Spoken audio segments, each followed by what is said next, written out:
Awal 1993 di Sidoarjo dan Surabaya, Jawa Timur. Indonesia masih di bawah pemerintahan Orde Baru. Marsina, seorang buruh wanita di PT Catur Putra Surya, CPS, pabrik jam tangan di Porong. Lahir 10 April 1969 di Ngelundo, Nganjuk. Seorang gadis cerdas, mandiri, dan aktif menyuarakan keadilan bagi rekan-rekannya. Buruh pabrik saat itu bekerja dengan upah rendah, jam kerja panjang, dan tanpa perlindungan hukum yang memadai. Pemerintah menaikkan UMR menjadi Rp2.250, tapi perusahaan PT CPS hanya membayar Rp1.700. Marsinah dan teman-temannya menuntut pembayaran sesuai UMR. Mereka juga menolak kerja lembur yang tidak adil. Pada 3 Mei 1993, para buruh melakukan mogok kerja. Marsinah ikut memimpin protes. Kodim Sidoarjo memanggil dan menekan beberapa buruh untuk mengundurkan diri. Setelah mendatangi kantor Kodim untuk mencari kejelasan soal rekan-rekannya, Marsinah hilang.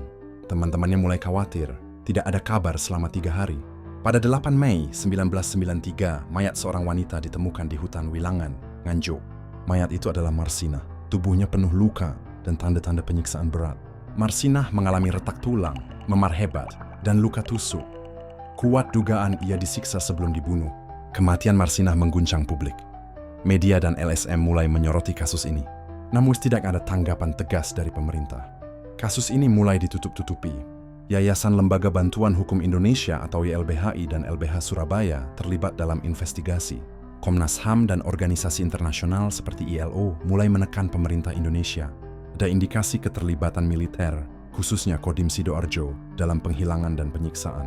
Polisi menangkap 9 orang, termasuk pimpinan buruh, dan memaksa mereka mengaku. Belakangan terungkap, pengakuan para tersangka diperoleh lewat penyiksaan. Pengadilan digelar, tapi kejanggalan banyak terjadi. Bukti lemah, saksi direkayasa. Beberapa terdakwa dihukum, tapi tidak satu pun dari militer. Diduga dikambing hitamkan. Hampir semua terdakwa akhirnya dibebaskan lewat proses banding dan kasasi. Hingga kini pelaku utama pembunuhan Marsinah belum diadili. Marsinah dikenang sebagai ikon perjuangan buruh dan perempuan. Kasus ini memperkuat gerakan buruh dan hak asasi manusia di Indonesia. Marsinah menjadi salah satu simbol perlawanan terhadap represi Orde Baru menjelang reformasi. Cerita Marsinah diangkat dalam puisi, teater, dan film dokumenter. Setiap 1 Mei, nama Marsinah kembali disebut dalam orasi dan aksi buruh. Keluarga dan aktivis tetap menuntut keadilan meski sudah puluhan tahun berlalu. Ketiadaan pengadilan HAM dan kekebalan militer menjadi penghalang utama. Meskipun reformasi politik terjadi, belum ada revisi menyeluruh dalam sistem hukum militer. Setiap tahun, peringatan Marsinah dilakukan di berbagai kota oleh aktivis. Banyak anak muda yang belajar tentang Marsinah dari cerita para senior. Beberapa LSM dan media independen membuat dokumenter dan arsip digital. Ada penghargaan bagi aktivis perempuan dengan nama Marsinah. Cerita Marsinah digunakan untuk pendidikan hak buruh di sekolah dan kampus.